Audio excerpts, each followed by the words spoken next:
આણંદ જિલ્લામાં આગામી 2 દિવસ માટે હવામાન વિભાગ દ્વારા રેડ એલર્ટ જાહેર કરવામાં આવતા જિલ્લા વહીવટી તંત્ર સંપૂર્ણ રીતે એલર્ટ મોડ પર આવી ગયું છે। સંભવિત ભારે વરસાદ અને પૂર જેવી પરિસ્થિતિને ધ્યાનમાં રાખીને આગોતરી તૈયારીઓ શરૂ કરવામાં આવી છે। મહી કાંઠાના 27 ગામો તેમજ ખંભાત તાલુકાના 14 ગામોમાં વિશેષ સાવચેતી રાખવા સૂચના આપવામાં આવી છે।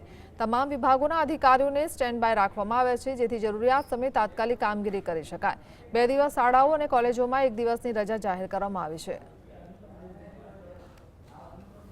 આ આગાહીની સાથે સાથે ભારે વિન્ડની પણ આગાહી છે, ભારે પવનની પણ આગાહી છે।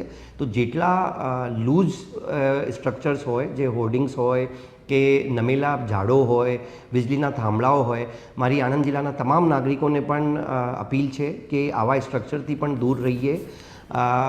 જ્યાં સુધી જરૂર ના હોય ત્યાં સુધી બહાર જવાનું ટાળીએ। આવતીકાલે તમામ કોલેજો, સ્કૂલ્સ, આંગણવાડીઓમાં પણ રજા ડિક્લેર કરી દેવામાં